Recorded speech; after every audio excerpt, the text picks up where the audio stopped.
प्यारी प्यारी विद्यात्माओं, आवाज खुला नहीं आ रहा बाबू। तुमको ऐसा साउंड बड़ा जैसे पानी की तुम घी समझ के पी रहे हो।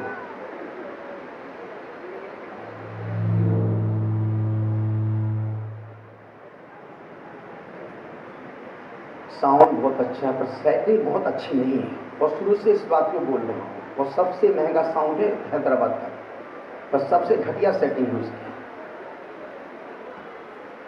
आज का काम और था, कल के बाद छुट्टी। निवेदन कर रहा हूं, कुंद स्वामी ने एक बहुत प्यारा सूत्र दिया है, सबत सुंदरो अप्पा। संसार में सबसे सुंदर यदि कोई चीज है तो वो है आत्मा। संसार में सबत सुंदरो अप्पा, सबसे सुंदर इस ब्रह्मांड में कोई चीज है तो वो है, ये सब कुछ मैं ही बोलूंगी। हमने आपको किराए पे नहीं बुलाया है, उपाध्याय जी ने भक्ति में बुलाया है, अच्छे के लिए बुलाया है। संसार में सबसे सुंदर यदि कोई चीज है तो वो है किसकी? पड़ोसी की। किसकी? पड़ोसी की नहीं, पड़ोसी की है। माधुरी किसकी आत्मा? खुद की आत्मा। विजय की आत्मा नहीं, खुद की आत्मा सुंदर है। विजय की आत्मा तो घर में सुंदर लगती है। सबत सुंदरो अप्पा, संसार में सबसे सुंदर यदि कोई चीज है तो वो है आत्मा।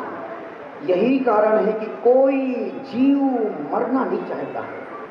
इतने सारे लोग बैठे, कोई मरना चाहता है? यदि चाहता तो अभी मैं उसको पेन, पूरा डब्बा पेन के नाम में दे दूंगा।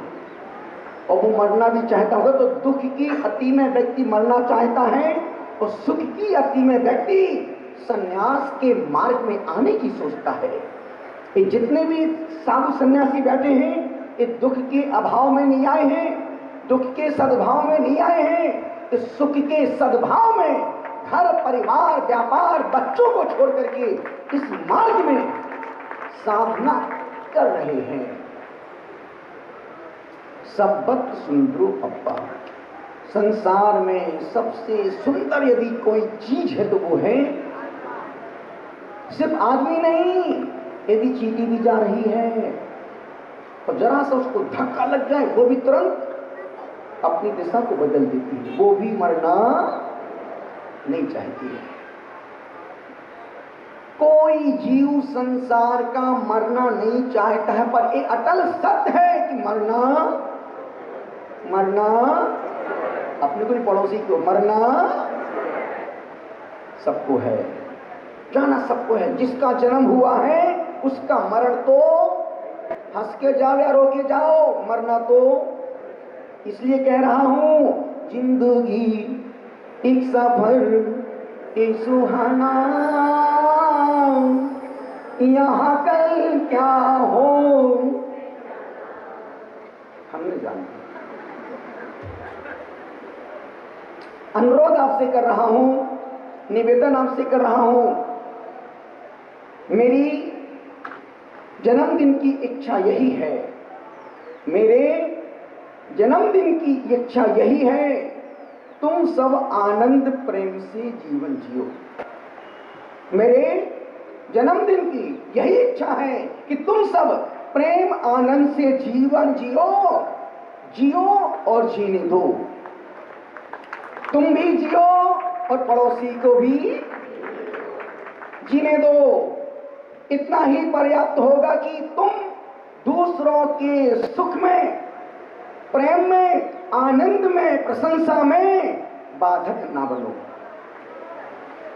तुम दूसरों के सुख, आनंद, प्रेम, प्रशंसा में बाधक मत बनो। इतना ही पर्याप्त होगा कि तुम अपने सुख, प्रेम, आनंद, प्रशंसा में नाच करके अपने दिन को गुजारो। शायद तुम्हारे गीत नृत्य की तरंग दूसरों के सुख आनंद में कारण बन जाए और वे भी आनंद में झूम जाएं। दुनिया में कौन क्या कर रहा है मुझे कोई मतलब नहीं है, मैं क्या कर रहा हूं, मेरा पूरा फोकस स्वयं एक सुबह सज्जन बोले, महाराज से एक बहुत मोटी एक किताब निकली है, उसमें उनके बारे में ऐसा लिखा ऐसा लगा, आपको लाके दूं क्या? हमने कि कचरा मेरे पास लाके मत देना, मुझे कचरा पसंद नहीं है, मैं कलाकंद खाने वाला हूँ, मैं क्यों कचरा खाऊं दुनिया का, फालतू का क्यों अपना अच्छा समय क्यों अपना अच्छा समय खराब करूं? मेरे पास ना मुझे पास सुनने की फालतू बात का समय है, ना फालतू चीजों को पढ़ना पसंद करता हूं।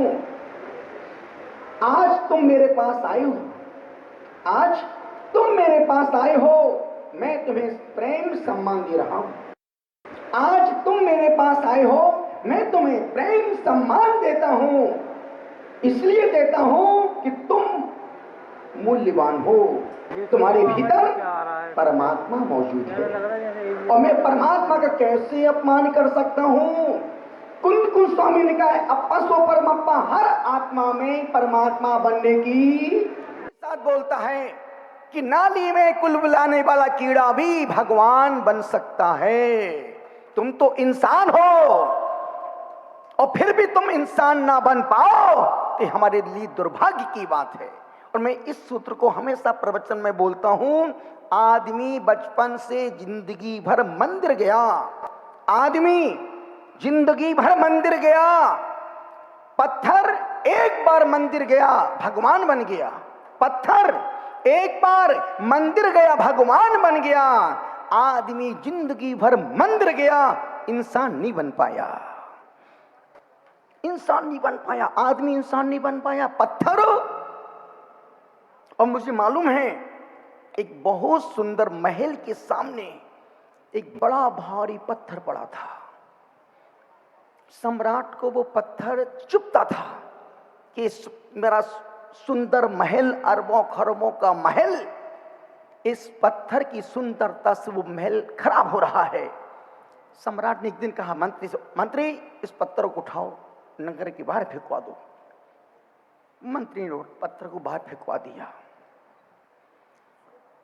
15 दिन बाद एक कोई शिल्पकार वहां गुजर रहा, देखा इतना बड़ा पत्थर, ये पत्थर इतना बड़ा, इतना सुंदर पत्थर बाहर पड़ा है। उस शिल्पकार ने उस पत्थर को तराशना शुरू किया। जब उस पत्थर को सम्राट ने बाहर फेंकवाया, सम्राट को 2 लाख रुपए खर्च करना पड़े उठा के बाहर डलवाने के, क्योंकि वो उस महल की सुंदरता में बाधक बन रहा था। शिल्पकार ने पत्थर देखा, पत्थर बहुत दमदार है, एक पत्थर है, क्या ग्रेनाइट है, ऐसा पत्थर पहली बार देखा उस शिल्पकार ने। उसको तराशना शुरू किया। उसने 1.5 महीने में उस पत्थर की बहुत सुंदर मूर्ति बनाई। सम्राट निकला, ये मूर्ति कहां से आई है, ये मूर्ति किसने बनाई है? शिल्पकार ने, राजन ये मूर्ति मैंने बनाई है, ये मूर्ति हमको दे दो। नहीं राजन, ये 50 लाख की मूर्ति है, ये 50 लाख लो, ये मूर्ति हमको दे दो, इस मूर्ति को मैं अपने महल के सामने रखूंगा। कहानी समाप्त हो गई। पत्थर, वही पत्थर पहले महल के सामने महल की सुंदरता को खराब कर रहा था, अब वही पत्थर अब महल की सुंदरता को बढ़ाने, वो शिल्पकार ही पत्थर को परमात्मा बना सकता है। ये पत्थर प्रसन्न सागर पहले नाली के पास पड़ा था। पुष्पदंत शिल्पकार वहां से निकले, उन्होंने इस पत्थर को उठाया और तराशना शुरू किया। वो तराश तराश के तराश तराश के तराश तराश के तराश तराश के छेनी भी सहन की, हथौड़ी भी सहन की, मार भी सहन की, सब सहन किया और हमको पप्पू से परम पूज्य की प्रतिमा बना करके यहां बैठा दिया। ये पत्थर को परमात्मा गुरु ही बना सकता है। जौहरी ही उस रत्न की परख कर सकता कि पत्थर है या ये रत्न है। मैं भी आपसे निवेदन कर रहा हूं, अनुरोध कर रहा हूं, गुजारिश आपसे कर रहा हूं, यही कह रहा हूं, ये जीवन अनमोल है, अन्यथा रोज हमारी सांसें कम हो रही हैं। जैसे चलती हुई ट्रेन के पहिए टिकट की अवधि को पूरा कर रहे हैं। ट्रेन के पहिए टिकट की अवधि को पूरा कर रहे हैं, उसी प्रकार हमारी आती जाती श्वास हमारी जीवन की अवधि को पूरा कर रही है। मरना तो है, मरना तो है। जब डॉक्टर सुशील जी मेरे पास आते थे, सहसागर जी महाराज साहब, मैं उनसे एक बात बोलती, मर क्या डॉक्टर साहब इतने विद्वान हो, एक प्रश्न का जवाब दे दो मेरे को। आप जी रहे हो, सबको जीने की प्रेरणा भी देते हो, आपने हजारों हजारों लोगों को मंदिर की सीढ़ियां चढ़ा दी, हजारों हजारों लोगों को रात्रि भोजन छुड़वा दिया, कपड़े पहनना सिखा दिया, पर आपसे एक छोटा सा प्रश्न है, आप इस जीवन में लेटे लेटे जाना चाहते हो कि बैठ के जाना चाहते हो? लेट के जाना चाहते हो या बैठ के जाना चाहते हो? महाराज इतना पुण्य मेरा कहाँ है कि मैं बैठे बैठे जाऊं। पर वो शब्द उनके अंदर घर कर गया। जब समय शिखर में मिले, गुरुदेव अब आप मुझे जैसा चाहें वैसा भेज सकते हैं, अब जो आपको करना है सो करो। निवेदन इतना सा, एक शब्द भीतर तक पहुंच गया। लेटे लेटे जाना चाहते हो कि बैठे बैठे जाओ? और मैं आपसे पूछना चाहता हूं, तुम अस्पताल में पड़े पड़े मरना चाहते हो कि बैठे बैठे जाना चाहते हो? बेटी बेटी हैं, वो काम मरने जैसे कर रहे हो। बोलना कितना आसान है सुमेर बाबू, बैठे बैठे जाना चाहते, और काम सब अस्पताल खा खा के मरने जाना, बीमार होके मरना चाहते हो। एक प्रश्न फिर पूछ रहा हूं, तुम बीमार होके मरना चाहते हो कि स्वस्थ होके जाना चाहते हो? स्वस्थ होके। छोड़ दो, आसे बाजार का भोजन खाना छोड़ दो महाराज, स्वस्थ होके जा, पर बाजार का नहीं छोड़ेंगे। अनुरोध आपसे कर रहा हूं, निवेदन आपसे कर रहा हूं, परमात्मा से रोज 3 प्रार्थना करना कि हे मेरे प्यारे परमात्मा, जब भी मरूं बैठे बैठे मरूं, अस्पताल में पड़े पड़े ना मरूं। दूसरी प्रार्थना करने का, हे मेरे प्यारे परमात्मा, जब भी मरूं शरीर से मरूं, मन से मैं कभी ना मरूं। तीसरी प्रार्थना करना कि हे मेरे प्यारे परमात्मा, जब भी मरूं एक बार मरूं, बार बार। इतनी सारी लोग बैठे, मैं दावे से कह सकता हूं इसमें एक भी बंदा ऐसा नहीं होगा जिसने जन्म पैदा होने के बाद आज तक की उम्र में एक भी बार मरने का विचार नहीं किया हो। मरने का कुछ भी काम बिगड़ जा, सबसे पहले मरने का विचार मन में, कुछ भी जरा सी पत्नी से अनबन हो जाए, हे भगवान मर जाती तो अच्छा था। जरा सा व्यापार में लॉस हो जाए, हे भगवान मर जाता तो। जरा सी नंबर कमाए बच्चे के, हे भगवान मर जाता। मरने का विचार मन में सबसे पहले आता है। और आचार्य कहते हैं मरने का विचार धर्मात्मा के मन में नहीं आएगा। धर्मात्मा तो कहेगा, धर्मात्मा तो सोचेगा, धर्मात्मा निकट हो। एक माइक लगा दी भाई यहां पर, सारी भावना इनको याद है और सब कुछ इनको मेरे सामने ही पढ़ना है। घर में तो टाइम ही नहीं मिलता क्योंकि मोबाइल हाथ में रहता है। धर्मात्मा निकट हो, चर्चा धर्म सुनावे, वो सावधान रखे, गाफिल न होने पाऊं दिन रात मेरे स्वामी। निवेदन आपसे कर रहा हूं, जिंदगी में कुछ भी हो जाए, खाली हाथ आए हो तो जब यहां से जाओ 2 ट्रक पुण्य की दौलत साथ में लेके जाना। 2 ट्रक। आपने कभी देखो जब बच्चा का जन्म होता है, बच्चा मुट्ठी बांध के रखता है, मुट्ठी बांध के रखता है। अब उसकी मुट्ठी कितनी खोलो तुरंत बच्चा मुट्ठी बंद कर लेगा। अंगूठा अंदर रहता है, मुट्ठी यूं बंद रहता है, कस के नीच की रखता है। आप कुछ कितनी करो तुरंत बच्चा फिर बंद कर लेगा। वो कहता है कि देख भाई, मैं 2 मुट्ठी पुण्य की दौलत लेके बड़ी मुश्किल से 83,99,999 योनियों में भटकने के बाद इस मनुष्य कुल में आया, 2 मुट्ठी पुण्य की दौलत लेके आया हूं। अब मैं ऐसा जीवन जीऊंगा, जब यहां से जाऊंगा 2 ट्रक पुण्य की दौलत साथ में लेके जाऊंगा, और जो लेके जाएगा वही मेरे काम आने वाली है। अन्यथा इस मिट्टी का शरीर मिट्टी में मिलने वाला है। ना धन साथ जाएगा, ना यौवन साथ जाएगा, ना मकान साथ जाएगा, ना महल, कुछ नहीं। एक श्वास रुकी कि खेल खत्म हो जाएगा। निवेदन आपसे कर रहा हूं, अनुरोध आपसे कर रहा हूं, गुजारिश आपसे कर रहा हूं, आपसे कह रहा हूं, ये सब माटी, ये सब मिट्टी में मिलने वाला है। जो आंखों से दिख रहा है वो सब छूटने वाला है। तन धन यौवन सब कुछ माटी का माटी में मिल जाएगा। लेकिन माटी माटी में मिले उससे पहले इस मिट्टी के शरीर को परमेष्टि के चरणों में सौंप देना, ताकि तुम भी उन जैसे परम पूज्य पद को प्राप्त कर सको। और ध्यान रखना, दुनिया में तुम कितना ही लोगों को अपनापन जतलाओ, पर तुम्हारा अपना कोई भी नहीं है। तुम दुनिया में कितना ही लोगों को अपनापन जतलाओ, पर संसार में कोई भी तुम्हारा अपना नहीं है। जो कुछ भी तुम्हारा है, तुम्हारे पास है, वह बतौर एक अमानत है।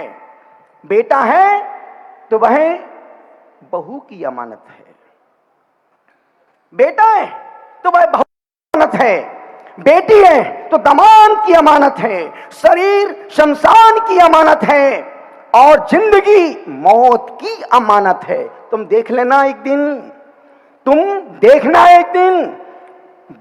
एक दिन बेटा बहू का हो जाएगा। तुम देखना एक दिन बेटा बहू का हो जाएगा, बेटी को दामाद ले जाएगा, शरीर शमशान की राख में मिल जाएगा और जिंदगी मौत से हार जाएगी। तो अमानत को अमानत की तरह ही रखो, अमानत को अमानत समझकर ही रखना, उसकी सार संभाल करना।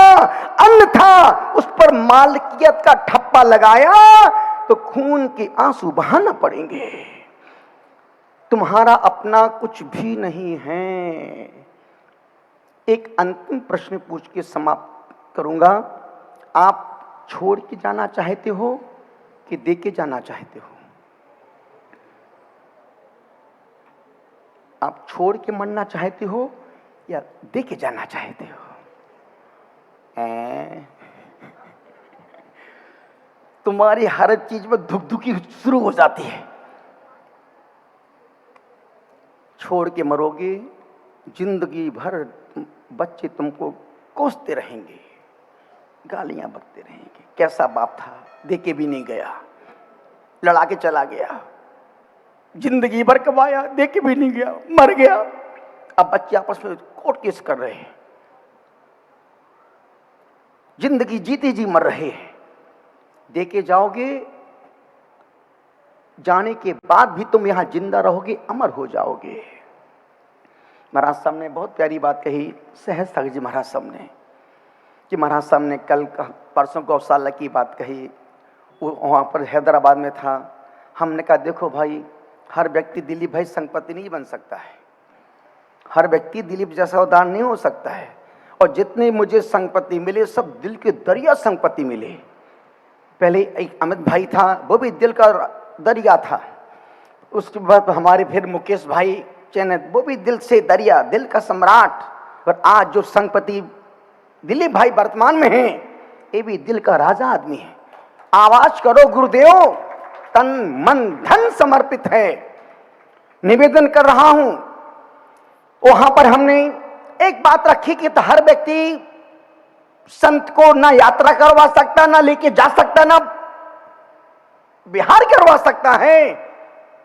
हमने कहा क्षेत्र का चतुर्मास है, आसपास 50-100 किलो 80 तक कोई भी समाज नहीं है। हम जंगल में बैठे और जंगल भी हम नौ पद्म सागर जी महाराज साहब, जंगल में मंगल हो रहा है, जंगल में मंगल हो रहा है। और मंगल मेरे से नहीं, हमारे काले वाले बाबा पारसनाथ खड़े हैं, वो सब कुछ वही करवा, हम तो एक निमित्त हैं। करने वाले तो हमारे पारसनाथ भगवान, जो मूर्ति कहीं खेत में कहीं पड़ी थी, किसी पास के गांव में, वहां के लोग इस मूर्ति को दे नहीं रहे थे। 3 साल तक इस पर सिंदूर पोत पात करके उसके अपनी जो भी इसके पास जाए अपनी मन्नत मांगे। उसकी मन्नत पूरी हो जाए। एक महिला, बाबा 3 साल शादी को हो गए, बच्चे नहीं हो रहे,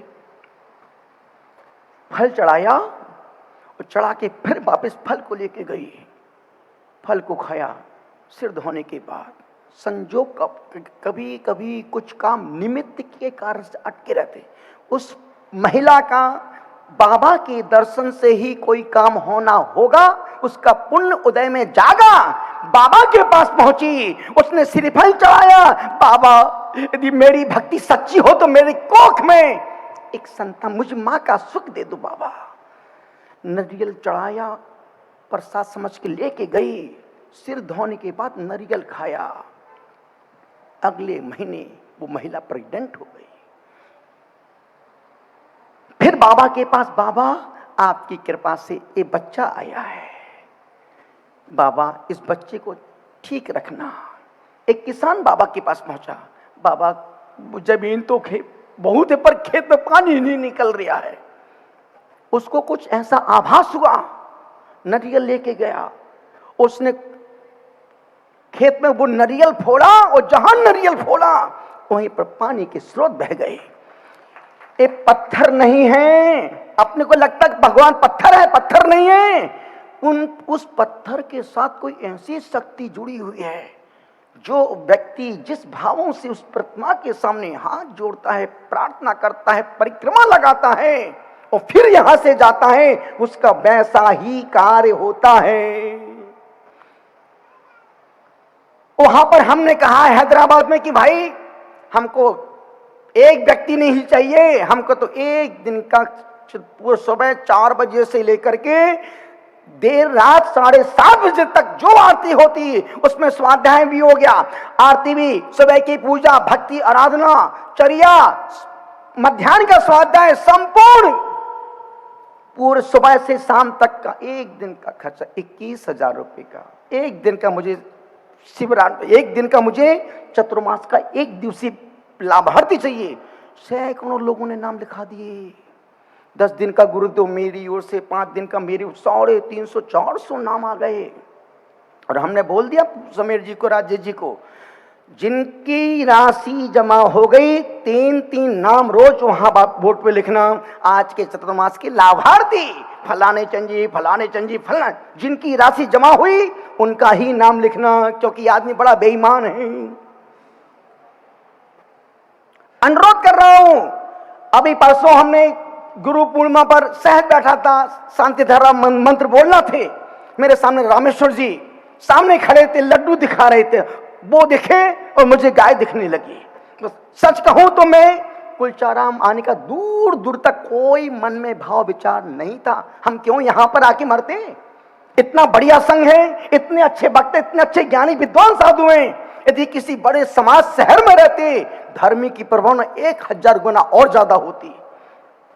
पर मुझे यहां पर बुलाया है तो भगवान पारसनाथ ने और गायों के पुण्य ने मुझे यहां बुलाया कि कहां तुम घूम रहे हो, मेरा भी संरक्षण कर दो। हमने कहा गाय दुनिया की सबसे श्रेष्ठ जानवर, माता के रूप में यदि कोई पूजता है, गौ माता, जिसको कबीर ने लिखा है,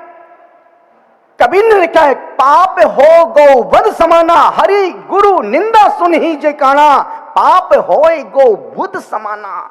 यदि कोई व्यक्ति गुरुओं की निंदा आलोचना करता है, जितने गाय के शरीर में रोम होते हैं उसको उतने जन्मों तक दुख भोगना पड़ता है। किसको? जो गुरुओं की, धर्म की निंदा, आलोचना, अपव्यय, गाली, अपशब्द बोलते हैं, वो पाप के फल से बच नहीं सकते हैं। मुझे लगा कि गाय हैं, कमेटी की जो लोग हैं, मानक कमेटी में भीड़ बहुत है पर आते 2-4 लोग ही हैं, वक्त पर आते हैं, साल में एक बार भी आ जा तो बहुत बड़ी कृपा होती भगवान के ऊपर उनकी। अनुरोध कर, क्यों? कि धर्म से अटैचमेंट नहीं है। धर्म से जब तक अटैचमेंट नहीं होगा तब तक यहां आने का मन नहीं करेगा। और आज का आदमी लोभी, स्वार्थी, लालची है। यदि कोई काम हो गया तो साल में 10 बार आएगा और नहीं हुआ तो साइड से निकल जाएगा। मन में आया कि यार इतनी पहले यहां पर 150 गाय हो गई, अब 150 गाय को कहां रखो, कौन व्यवस्था करे। हमारे अध्यक्ष महोदय मंत्री जी ने, राजेश भाई ने, सुमेर जी ने, भैया पास में गौशाला है, 25-50 गाय वहां रवाना कर दी। और वो गाय यहां से ज्यादा वहां पर एकदम हृष्ट। क्यों? गाय को चाहिए भोजन। आप अच्छा खिलाओगे 15 लीटर दूध देगी, नहीं खिलाओगे पानी देगी, मतलब पीछे से टॉयलेट कर देगी। अब जो खाएगी वही तो देगी ना। वो एक सज्जन बोले, गुरुदेव आप जो गाय हमको यहां से दी है, आप उन गाय को एक बार देखना, सारी गाय हरी भरी हो गई हैं, क्योंकि उनको उनके मुताबिक। तो अभी मैं रोज जाता हूं गौशाला, देखता हूं, बहुत अच्छा लगता है। जैसे घुसता हूं पूरी गाय खड़ी हो जाती हैं और सब देखती हैं। और 150-200 लड्डू, रोटी, गुड़, घी, फ्रूट्स, उनको एक एक गाय को 2-2, 3-3 लड्डू इतने प्यार से खाती, इतने प्यार से खाती। तो हमने कहा भैया गाय का एक दिन का भोजन 11,000 रुपये, जिसका मन हो तो फटाफट 150-200 नाम आ गए। देने वालों की कमी नहीं है, सिर्फ उनको प्रेरणा मिलना चाहिए और दान का सदुपयोग होना चाहिए। निवेदन का अनुरोध कर रहा हूं, और ध्यान रखना, यदि आप क्या खाते हो, काजू, किशमिश, पिस्ता, बादाम, ड्राई फ्रूट्स, खीर, रबड़ी, मलाई, और देते क्या हो? वो देते हो जो किसी के काम में भी नहीं आता है। और गाय क्या खाती है? सूखा चारा। और देती क्या है? पंचामृत दूध, दही, घी, मक्खन, जिससे तुम्हारे चेहरे पर जो चमक आ रही है उसी गाय के दूध से चमक आ रही है। तुम जो खाती हो वो मल बन जाता है, और वो जो खाती है माल बना के देती है। किसका भोजन अच्छा? तुम भी आज से घास खाना शुरू करो, कल से तुम भी दूध दोगे। फिर निवेदन, कितना मजा आ रही है ना। निवेदन कर महाराज साहब, गाय घास खाती है, दूध देती है, ये माल खाते हैं, मल देते हैं। यदि गाय कहीं गोबर कर दे, लोग लड़ते हैं कि भाई गोबर हम लेंगे, गोबर हम लेके जाएंगे। और आदमी किसी घर के सामने गोबर कर दे तो उसका माथा फोड़ दे लोग। गाय के गोबर पे पैर रख दे, कोई स्नान नहीं करता है, पर आदमी के मल पे कोई व्यक्ति पैर रख दे तो आदमी को, सोचो कितना अपवित्र है तुम्हारा मल। दुनिया के जानवर मरते हैं 1000, 10,000, 50,000, लाख, 2 लाख, 5 लाख रुपए दे के जाते हैं, और आदमी मरता है तो 10-20 लाख खर्च करा के जाता है।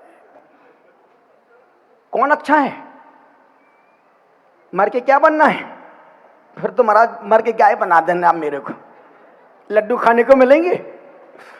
निवेदन आपसे कर रहा हूं, बात समझने की है। बाबा का रोज शांति धारा होती है, रोज शांति धारा होती है। और सोचो आप गांव के मंदिर में 100 बार शांति धारा करवाओ, और किसी क्षेत्र के भगवान, मूल नायक भगवान की एक बार शांति धारा करवाओ। 100 बार नगर के मंदिर की समूल वेदी की शांति धारा करो, और किसी क्षेत्र पर जाकर के या क्षेत्र के किसी मूल नायक भगवान की एक बार शांति धारा कराओ। 100 बार गांव की शांति धारा, एक बार क्षेत्र की शांति धारा का जो फल एक बार में मिलेगा वो 100 बार में नहीं मिलेगा। और फिर चतुर्वेद संघ के सानिध्य में रोज, मैं ये नहीं बोल रहा हूं आपके नाम चाहिए, इतना नाम में पढ़ता भी नहीं हूं, मुझे पढ़ने का शौक भी नहीं है, कम से कम पसंद करता हूं नाम। वो कहते ना, जिंदा 4 मुर्दा 1000। अनुरोध कर रहा हूं, निवेदन इतना सा कर रहा हूं, यही कह रहा हूं कि दुनिया में तुम्हारा अपना कोई भी नहीं है। जिसके लिए तुम छोड़ के जाना चाहते हो मत छोड़ के जाओ उसके लिए। यदि वो किस्मत का धनी है, खुद अपनी किस्मत से, अपने भाग्य से कमा लेगा, और तुम छोड़ के जाओगे वो खेल के, खा के, थूक के बर्बाद कर देगा। अनुरोध आपसे कर रहा हूं, निवेदन आपसे कर रहा हूं, गुजारिश आपसे कर रहा हूं। वो पत्थर जो महल के सामने पड़ा था, उस सम्राट ने उसको फेंकवाने के 2 लाख दिए, और वापिस भगवान के समझदार की मूर्ख। यदि उसके अंदर जरा सी अकल होती तो वो पत्थर को तरवास करके उस महल की सुंदरता में मूर्ति को कारण बना देता। यदि एक पप्पू परम पूज्य बना है तो सिर्फ शिल्प कुशल शिल्पकार आचार्य पुष्पदंत सागर जी महाराज, जिन्होंने एक एक शिष्य को गढ़ा है। जितना एक माँ अपने बच्चे का ध्यान नहीं रखती, उससे ज्यादा ध्यान गुरुदेव ने हम शिष्यों का रखा। यही कारण कि आज पुष्पदंत सागर के पूरे देश में शिष्य कम हैं, पर कमजोर एक भी शिष्य नहीं है। शिष्य कम हो सकते हैं पर कमजोर एक भी नहीं है। और पुष्पदंत सागर ने अपनी दीक्षा की 40 वर्षों में से 25-30 ही दीक्षाएं दी हैं। ज्यादा शिष्यों की भीड़ इकट्ठी नहीं की, ज्यादा शिष्यों की भीड़ इकट्ठी नहीं की।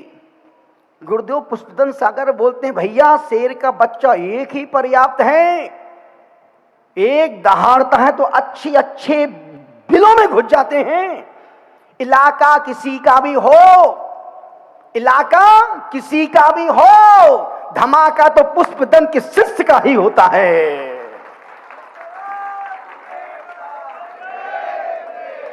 निवेदन कर रहा हूं, आज सब लोग आए हैं, मुझे बहुत अच्छा लगा। नहीं आते तो और अच्छा लगता है, क्योंकि तुम सब आए हो आशीर्वाद लेने के लिए। और मैं उस माँ को प्रणाम करता हूं जिस माँ ने मुझे जन्म दिया है। उसने मेरा एबॉर्शन नहीं करवा देते फिर क्या होता मेरा, फिर यहाँ कौन बैठता, इनको दीक्षा कौन देता। तो मैं माँ को प्रणाम करता हूँ जिसने मुझे जन्म दिया है, और मैं उस दादी माँ को प्रणाम करता हूँ जिसने मुझे व्रतों के, नियम के, संकल्प के मार्ग में आगे बढ़ने की मुझे प्रेरणा दी है। और उन पिता को प्रणाम करता हूं जो मुझे गुरु के चरणों में दीक्षा के लिए समर्पित करके गए। और मैं उन गुरु को प्रणाम करता हूं जिन्होंने मुझ अदना से पत्थर को मूर्ति का रूप दे करके मेरे जीवन को मूल्यवान बना दिया। अनुरोध आपसे कर रहा हूं, निवेदन आपसे कर इतना ही कह रहा हूं, यदि आपका मन बने। और ध्यान रखना, प्रसन्न सागर का कोई प्रोजेक्ट नहीं है, कोई हमारे गिरिगिरा नहीं है, कोई हमारे मठ मठा नहीं है, कोई हमारे लपट झपट नहीं, कोई बैंक कोच लपट झपट नहीं, सिर्फ रियल दिगंबर संत हैं। जहां बैठते हैं मुझे लगता है इस क्षेत्र का विकास होना चाहिए तो जरूर प्रेरणा दे देता हूं। बाकी मेरा अपना कोई स्वार्थ नहीं है, जो भी है इस क्षेत्र का। और एक क्षेत्र को जिंदा करने का मतलब है आपने 100 नए मंदिरों की प्रतिष्ठा का पुण्य कमा लिया। एक गाय को जिंदा रखने का मतलब है आपने 100 बच्चों को पाल पोस के बड़ा खड़ा कर दिया। बच्चे बेटा तुम्हारा साथ दे ना दे, पर सूखा घास खिलाओगे तो वो गाय तुम्हारे बच्चों को दूध पिला पिला करके बड़ा खड़ा योग्य से योग बना देगी। तो आपका मन करे तो आप अपने नाम वहां लिखा देना। अभी बिल्कुल टाइम नहीं, नाम अभी हाथ नीचे कर लो अपना, अभी नहीं चाहिए। आप जो भी हैं अपना नाम, यदि आपको लगता कि एक दिन की शांति धारा मुझे करवाना है, आप अपने 21,000 रुपये आप नाम लिखा देना। एक दिन की शांति धारा यदि आप रहेंगे आपसे करवाएंगे, नहीं रहेंगे आपका नाम बोला जाएगा। पर 5 से ज्यादा नाम नहीं तो पूरे खानदान के तुम सहस्त्र नाम 21,000 में लिखवा दो पूरी 3 पीढ़ियों के, तो हम उतना बोलेंगे नहीं। 5 से ज्यादा नाम नहीं बोलेंगे। आपको मन करे आप पीछे कार्यालय में जाके लिखवा देना, और जिस दिन का नाम लिखोगे वो पर्ची उस दिन आएगी, आपका नाम सम्मान सहित आप लाइव सुन सकते हैं कि आज गुरुदेव ने, जैसे आज बेटी श्रुति का जन्मदिन है, सुबह से हमारे गुरु जी का दर्शन गुरु जी के दर्शन करना है। और मैं श्रुति को अभी भी लाइव सुन रहे हैं, मैं पूरे परिवार को, श्रुति को, परसों श्रेयस का जन्मदिन था हमारा, सब परसों श्रेयस का था, उस 2 दिन पहले श्रद्धा बेटी का जन्म था। सारे बच्चे जुलाई में दिए। जुलाई महीना कितना मूल्यवान है, और जुलाई का 7वां महीना है, 7वां, और हम हैं 7वां। निवेदन कर रहा था मैं सब जिनका आज जन्मदिन है उनको तहे दिल से खूब खूब आशीष प्रदान करता हूं। जितने लोग आए हैं आप यहां से आज 2 नियम लेके जाना।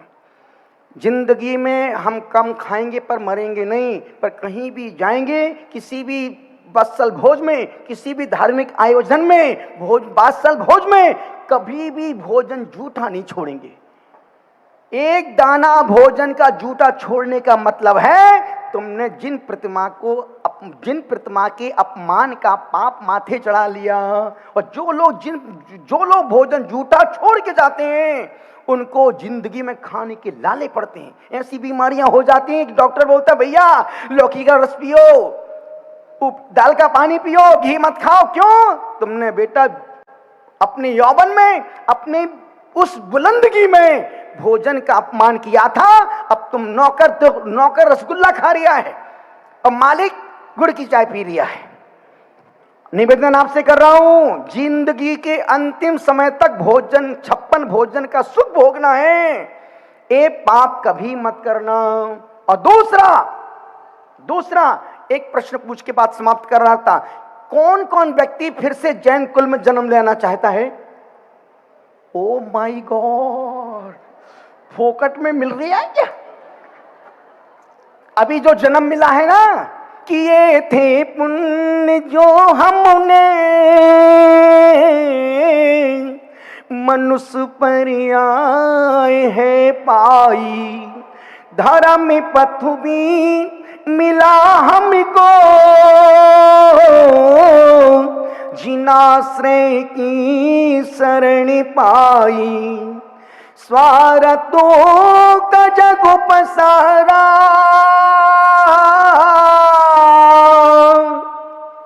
स्वार्थों का जग पसारा, अनुभव हमें सिखाए, मैं कौन हूँ, कहाँ से आया, कहाँ जाना है, ए पूछ लेना खुद से, ए ढूंढ लेना खुद में, तू होश को संभाले।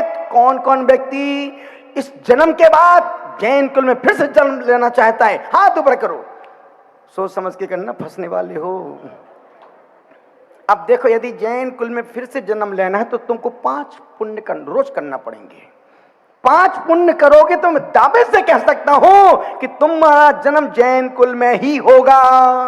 अभी तुम फोकट में जैन कुल में पैदा हो गए हो, इसलिए तुम्हारे अंदर जैनत्व के लक्षण नहीं है। क्योंकि जैन कौन? जो रात्रि भोजन नहीं करता, पानी छान के पीता, नित्य देव दर्शन करता है। और तुम इन तीनों कामों को मन मानते हो। यदि तुम्हारा रात्रि भोजन त्याग भी है तो तुम मन में खाने का भाव है, पर तुम मजबूरी में नहीं खाते हो, पर खाने का भाव तो मन में बैठा है। तुम पानी छान के पीने का, जैन कुल में पैदा होने वाला व्यक्ति पानी छान के ही पीता है, पर तुम पानी छान के पीते इसलिए नहीं पीते। कौन छाने, कौन पिएगा? जो होगा तो देखेंगे। नित्य देव दर्शन, भगवान के दर्शन करने का मन नहीं करता। और इस जीव की ससुराल मोक्ष है, और ससुराल सुख की साल, पड़े रहो बरसों साल, सास ससुर का खाके माल, फूल रहे हैं दोनों गाल, ऐसी है ससुराल। समय को ध्यान रखते हुए उस शिल्पकार ने 50 लाख में वो मूर्ति बेच दी। बात प्रारंभ की थी, सबत सुंदरो अप्पा, संसार में सबसे सुंदर यदि कोई चीज है तो वो है किसकी? पड़ोसी की नहीं, किसकी? यदि सबसे सुंदर यदि कोई चीज है तो वो है आत्मा। अप्पा सु परमात्मा, आत्मा ही परमात्मा बनता है। जैन दर्शन की सबसे बड़ी खासियत है कि जैन कुल में नाली में कुल बुलाने वाला कीड़ा भी भगवान बन सकता है। आप भी भगवान बन सकते हैं। जीवन को तमाशा नहीं, तीर्थ बनाएं, भौतिकता में नहीं, भगवत्ता में जिएं। यह तभी संभव है जब हम जीवन को लक्ष्य बना करके जिएंगे और 7 पुण्य रोज करेंगे। बोलो अहिंसा परमो धर्म की, भगवान आदिनाथ स्वामी की, परम पूज्य तपस्वी सम्राट श्री सन्मति सागर जी महाराज की, गुरुवर श्री पुष्पदंत सागर जी महाराज की।